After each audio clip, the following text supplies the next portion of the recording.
வணக்கம், welcome to my channel. எல்லோரும் நல்லா இருப்பீங்கன்னு நினைக்கிறேன். எங்கேருந்து பார்க்குறீங்கன்னு சொல்லி கமெண்ட் பண்ணுங்கள். மார்னிங் எழும்பின உடனேயே பார்த்தீங்கன்னா ஒரு சின்ன ப்ரேயர் பண்ணிவிட்டு அதுக்கப்புறம் வாஷ்ரூம் போயிட்டு பர்சனல் காரியங்கள்லாம் முடிச்சுட்டு ஃபேஸ் முதல்ல நல்லா வாஷ் பண்ணுங்கள். குளிர்ந்த தண்ணி வச்சு வாஷ் பண்ணுங்கள், ஃப்ரெஷ் ஆகிடும். ப்ரஷ் பண்ணிவிட்டு வெளியே வந்து கோம் பண்ணிவிட்டு உங்களோட பெட்டெல்லாம் சரி பண்ணிவிட்டு வெளியே வந்து முதல்ல ஃபஸ்ட்டு திங் வந்து நான் பண்ணுறது இந்த கர்ட்டனெல்லாம் ஒதுக்கி விட்டுட்டு என்னோடய விண்டோஸ் எல்லாம் ஓப்பன் பண்ணி கூல் அந்த ஏர் வந்தால் தான் நல்லாயிருக்கும், லைட் வந்தால் தான் நல்லாயிருக்கும், அதை பண்ணுவேன். நெக்ஸ்ட்டு வந்து இந்த ஃபிஷ்ஷுக்கெல்லாம் ஃபீட் பண்ணிவிட்டு அதை கொஞ்சம் நேரம் பார்த்தோன்னா நல்லாயிருக்கும். இது 15 டேஸ்க்கு ஒரு தடவை நல்லா க்ளீன் பண்ணால் போதும், வாஷ் பண்ணால் போதும். நெக்ஸ்ட் குக்கு நல்லா சவுண்டு கொடுக்குது, உங்களுக்கு கேட்குதுன்னு நினைக்கிறேன். மரங்கள் நிறைய இருக்குது எங்கள் இடத்துல. நல்ல கிறிஸ்டியன் மியூசிக் அல்லது வர்ஷிப் சாங்ஸ் ஏதாவது கேட்டுகிட்டே வேலையை பார்ப்பேன். நெக்ஸ்ட்டு வந்து நாங்கள் ஒரு 7 o'clock போல் ஒரு சின்ன வாக்கு, எங்களோட கம்யூனிட்டியில் இருக்கிற ஒரு லேக் இருக்குது, ஆர்டிஃபிஷியல் லேக் தான் அது. ஸோ அதுக்கு போயிட்டு வந்துடுவோம், ஒரு வாக்கிங் போயிட்டு வந்துடுவோம். வந்த பிறகு தான் என்னோடய ஒர்க்கெல்லாம் ஸ்டார்ட் பண்ணுவேன். இது வந்து ஒரு சின்ன டிப்பு. இந்த மாதிரி நம்மளுடைய அந்த சிங்க் பக்கத்தில் இருக்கும்ல, கிச்சன் சிங்க் பக்கத்தில், அதில் வந்து கோக்னட் ஆயிலோ அல்லது வேஸ்லினோ இந்த ஒயிட்டாக இருக்கிற இடத்துல நீங்கள் அடிக்கடி தடவி விட்டுட்டிங்கன்னா இந்த தண்ணி வந்து ரொம்ப இந்த மாதிரி ஒயிட்டு கரை பிடிக்காது, அந்த சால்ட்டி ஸ்டெயின்ஸ் எல்லாம் இருக்காது. அதே மாதிரி அந்த டைல்ஸ்லேயும் அந்த ஒயிட்டாக தெரியும் பார்த்தீங்களா, அதுலேயும் சைட் டைல்ஸ்லேயும் நீங்கள் அப்ளை பண்ணிட்டீங்கன்னா தெரியாது. உங்களோட டேப்பில் கூட இந்த மாதிரி நீங்கள் அப்ளை பண்ணி வைக்கலாம். ரொம்ப நாள்பட்ட எண்ணெய் இருந்ததுன்னா அதை அந்த மாதிரி யூஸ் பண்ணுங்கள். எனி ஆயில் யூஸ் பண்ணால் நல்லாயிருக்கும். வாட்டர் ப்யூரிஃபையரை ஆன் பண்ணி விட்டுருக்கேன். ஆன் பண்ணி விட்டுட்டு அதுக்கப்புறமா அது தண்ணியை கலெக்ட் பண்ணி ஒரு வெசலில் வச்சுருப்பேன். குக்கிங் பர்பஸ்க்காக உள்ளே எடுத்துகிட்டு வந்து வச்சுருப்பேன். இதோட வேஸ்ட் வாட்டரை வந்து நீங்கள் மாப்பிங்க்கு யூஸ் பண்ணலாம், பிளான்ஸ்க்கு யூஸ் பண்ணலாம், அல்லது போர்ட்டிகோக்கு நான் வாஷ் பண்ணுறதுக்கு அதை யூஸ் பண்ணிப்பேன். ஹாட் வாட்டர் குடிக்கிற ஹேபிட் உண்டு, அதனால் அதை கொஞ்சம் பிடிச்சி ஃபஸ்ட்டு வந்து அதை வந்து சூடு பண்ணி தமாஸில் ஊற்றி வச்சுருவேன். நெக்ஸ்ட்டு வந்து பார்த்திங்கன்னா இது வந்து மார்னிங்கில் பண்ணுவேன் அல்லது நைட்டில் லோட் பண்ணுவேன், பாத்திரம் இருக்கிறத பொறுத்து. இது வந்து நல்ல வின்டர் சீசனில் ரொம்ப யூஸ்ஃபுல்லாக இருக்குது. மற்ற டைமில் கூட கைனால் வாஷ் பண்ணிடலாம், பட் எல்லா வெசல்ஸையும் இதுக்குள்ளே வைக்க முடியாது. நான்ஸ்டிக்கு, உடன் வெசல்ஸு, அதே போல் ஹார்ட் ஆனடைஸ்டு குக்கர்லாம் வைக்க முடியாது இதில். ஈவன் அலுமினியம் கூட கொஞ்சம் திக்காக உள்ளதான் வைக்க முடியாது, இல்லாட்டா அந்த கலர் சேஞ்ச் ஆகிடுது. அந்த இதெல்லாம் செக் பண்ணிடணும் முதல்ல, நல்லா க்ளோஸ் ஆகிருக்கான்னு பார்த்துட்டு அப்புறம் நமக்கு எவ்வளோ நேரம் வேணுமோ அவ்வளோ நேரத்துக்கு நம்ம ஆன் பண்ணி விட்டுறலாம். இது யூஸ்ஃபுல்லாக தான் இருக்குது. பட் ஆனால் அந்த பால் கரையெல்லாம் ரொம்ப போகுதுன்னு சொல்ல முடியாது. ரொம்ப ஸ்டெயின்ஸ் இருந்துன்னா அது லேசாக நம்ம ரப் பண்ணி தான் அதை போட வேண்டியது இருக்குது. ஆனால் வந்து நல்ல ட்ரை ஆகி வந்துடுது. இங்கே வந்து சன்லைட் படுறதில்ல, அதுக்கு வந்து இது வந்து ரொம்ப யூஸ்ஃபுல்லாக இருக்குது. உடனே எடுத்துக்கொண்டு போய் நம்மளுடைய பாத்திரம் வைக்கிற இடத்துல வச்சிடலாம். இப்போ நான் ஒரு சில வெசல்ஸ்லாம் வாஷ் பண்ண முடியாததெல்லாம் இதில் வாஷ் பண்ணி போட்டிருக்கேன். அயன் இது வந்து பண்ண முடியாது, இரும்பு கடாய், அதுவும் ஹார்ட் ஆனடைஸ்டு, அந்த உடன் இதெல்லாம் நானே க்ளீன் பண்ணி வச்சுருக்கேன். இந்த மாதிரி பேஸ்கெட் ஒன்று பக்கத்தில் வச்சுக்கோங்க, கலெக்ட் பண்ணி வச்சுட்டு கொண்டு போகும்போதும் அதே மாதிரி எடுக்கிறதுக்கும் இந்த மாதிரி எடுக்கிறதுக்கு வச்சுக்கிட்டிங்கன்னா யூஸ்ஃபுல்லாக இருக்கும் உங்களுக்கு. நெக்ஸ்ட் வந்து வாஷிங் மிஷின் வந்து வீக்லி ஒன்ஸ் தான் நான் போடுவேன். என்னோடய துணி போட்டிருக்கிறேன், அதுவும் வந்து பார்த்திங்கன்னா என்னோடய துணி மாத்திரம் தான் போட்டிருக்கேன். அது கூட வேறு யார் துணியும் நான் மிக்ஸ் பண்ணலை. அதையும் போட்டு விட்டுட்டோன்னா அது பாட்டுக்கு அதோட வேலையை பார்த்து முடிச்சிடும். மார்னிங்லேயே நம்ம வந்து ட்ரை பண்ணிட்டோன்னா கொஞ்சம் ஈவினிங்கில் வந்து அதை ஃபோல்ட் பண்ணி அதோட இடத்துல வைக்கிறதுக்கெலாம் கரெக்டாக இருக்குன்றதுனால அதை மார்னிங்லேயே முடிச்சிடுவேன். நெக்ஸ்ட் வந்து மார்னிங் டிஃபன் எல்லாம் முடிச்சாச்சு. முடித்த பிறகு வந்து அந்த மிச்சம் மீதி இருக்கிறதெல்லாம் தூக்கி அதோட இடத்துல வைக்கிறேன். அதுக்குன்னு ஒரு இடம் வச்சுருந்தோன்னா அது நல்லது நமக்கு. இல்லாட்டா வெளியே அந்த குக்டாப் மேலே நிறைய பாத்திரங்கள் இருந்ததுன்னா அது ஒரு மாதிரி இருக்கும். ஏன்னா எங்களுக்கு ஓப்பன் கிச்சன் வேறு, ஹால்லேருந்து உட்காந்து பார்த்தா தெரியும். அதனால அதுக்குன்னு ஒரு ட்ராயரில் அதுக்குள்ளே வச்சிடுறேன் நான். ஸோ அது உள்ளே வச்சுட்டு ஏற்கனவே ப்ரிப் பண்ணி வச்சுருக்கிறேன் நான். மதியானத்துக்கு உள்ளது கருவாட்டு குழம்பு தான் இன்றைக்கி வைக்க போகிறேன். ஸோ அதுக்குரியதெல்லாம் வெட்டி வச்சுருந்தேன். அது ஈவன் தேங்காய் கூட அரைச்சி வச்சுருக்கிறேன். புளி வந்து பல்ப் ஆக்சுவலாக மொத்தமாக நான் செஞ்சு வச்சுருப்பேன், இந்த தடவை பண்ணலை, அதனால் கொஞ்சமாக எடுத்து புளியும் கூட ஊற வச்சுருக்கிறேன். அப்புறம் வெண்டைக்காய் பொரியலுக்கு அது ஏற்கனவே வெட்டி வைக்க முடியாது, ஒரு மாதிரி ஆயிரும், அதனால் அப்போ வெட்டுறதுக்காக வச்சுருக்கிறேன். நெக்ஸ்ட்டு வந்து இதெல்லாம் முடிச்சிட்டேன். ஆஃப்டர்நூன் லஞ்சுக்குரியதெல்லாம் முடித்த பிறகு உடனே க்ளீன் பண்ணிடணும். அப்பப்போ க்ளீன் பண்ணிட்டோன்னா ரொம்ப நல்லது. இந்த மசாலா பாக்ஸ் அதெல்லாம் எங்கெங்கே வைக்கணுமோ அதெல்லாம் உடனே அந்த கவுண்டரில் வச்சுட்டோன்னா, கேபினெட்டில் வச்சுட்டோன்னா நீட்டாக இருக்கும். கண்டிப்பாக ஆயிலெலாம் ஸ்ப்ளாஷ் ஆகிருக்கும், அங்கங்கே தெரிச்சு போயிருக்கும் டைல்ஸில், அந்த குக்டாப்லலாம். அது வந்து லேசாக நீங்கள் சோப் வச்சு, நீங்கள் ஜெல் இருந்ததுன்னா வெசல் கிளீனர் வச்சு கொஞ்சம் தண்ணியாக டைல்யூட் பண்ணி நீங்கள் ஒரு காட்டன் துணியோ அல்லது ஸ்காட்ச் அல்லது மைக்ரோஃபைபர் கிளாத்தோ, ஸ்காட்ச் பிரைட் அந்த துணி இருந்ததுன்னா கூட, அந்த வைப் இருந்ததுன்னா அதை வச்சு நீங்கள் லேசாக அது வைப் பண்ணி எடுத்துட்டிங்கனாலே நீட்டாக ஆகிடும். ரொம்ப டீப் க்ளீன் பண்ணணுன்னு அவசியம் இல்லை. உடனே பண்ணிட்டிங்கன்னா க்ளீனாக இருக்கும். அதோட சைட் டைல்ஸையும் நீங்கள் அந்த தெரிச்சிருக்கிறதெல்லாம் க்ளீன் பண்ணி வச்சுட்டிங்கன்னா அதுவும் நல்லாயிருக்கும். பக்கத்தில் வைக்கிற ஆயில் கேன் ஆகட்டும், சால்ட்டு வச்சுருப்போம், சில்லி ஒரு சிலர் வச்சுருப்பாங்க, ஊறுகாய் பாட்டில் வச்சுருப்பாங்க, பிக்கிள்லாம் வச்சுருப்பாங்க. ஸோ அந்த செராமிக் அந்த ஜார் எல்லாமே நீங்கள் தெரிச்சிருக்கோம், எப்படின்னாலும் ஆயில் இருக்கும். அதையும் நீங்கள் உடனே இந்த மாதிரி லேசாக தொடச்சி வச்சுட்டிங்கன்னா, ஒரு டேம் கிளாத் வச்சு தொடச்சி வச்சுட்டிங்கன்னா நீட்டாக இருக்கும். அன்னன்னைக்கு தொடச்சிட்டிங்கன்னா நம்ம ஒரு மந்த்லி ஒன்ஸ் க்ளீன் பண்ணால் அதை ரீஃபில் பண்ணும்போது மாத்திரம் க்ளீன் பண்ணி எடுத்தால் போதும். ஸோ அந்த மாதிரி நீங்கள் எப்போவுமே கிச்சன் டாப்பை வந்து க்ளீன் பண்ணி வச்சுட்டிங்கன்னா, நிறைய பொருளும் நிறைய வைக்காமல் வச்சுருந்தீங்கன்னா உங்களுக்கு வந்து விசிபிளாகவும் ரொம்ப கிளட்டர் இருக்கிற மாதிரி இருக்காது, நீட்டாகவும் இருக்கும், க்ளீனாக இருக்கும். என்னோடது வந்து ஒரே லைன் தான் இருக்கும், ரொம்ப ஜாஸ்தியும் இருக்காது, எனக்கு இடமும் ஜாஸ்தி இருக்காது.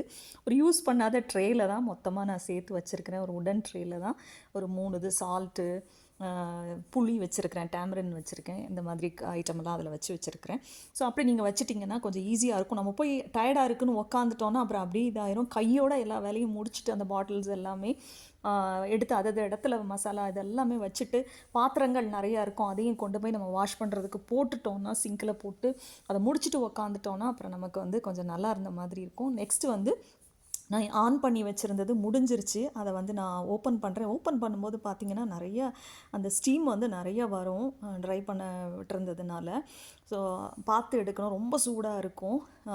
இந்த இது மாத்திரம் பார்த்திங்கன்னா மிக்சியோட இதில் எப்போவும் உள்ளுக்குள்ளே இருக்கும் அந்த மாதிரி தண்ணி, அதை பார்த்து எடுக்கணும், ரொம்ப சூடாக இருக்கும். அதை எடுத்துகிட்டு பார்த்திங்கன்னா பாத்திரம் பாருங்கள் க்ளீனாக இருக்கும், நல்லா நீட்டாக இருக்கும். ஸோ அதை எடுத்துகிட்டு இந்த இடத்த மட்டும் அந்த டோரை நல்லா தொடச்சிடணும். இப்போ கிளாத் வச்சு நல்லா ட்ரை பண்ணி அந்த ஓரம் எல்லாமே க்ளீன் பண்ணிவிட்டு அந்த க்ரீன் கலரில் இருக்கிற அந்த வேஸ்ட் எதுவும் இருக்குதா அப்படிங்கிறதையும் அதையும் எடுத்து செக் பண்ணிவிட்டு லேசாக கேப் விட்டு, இல்லாட்டா ஒரு மாதிரி ஸ்மெல் அடிக்கும், லேசாக டோரை ஓப்பன் பண்ணி வைக்கணும்.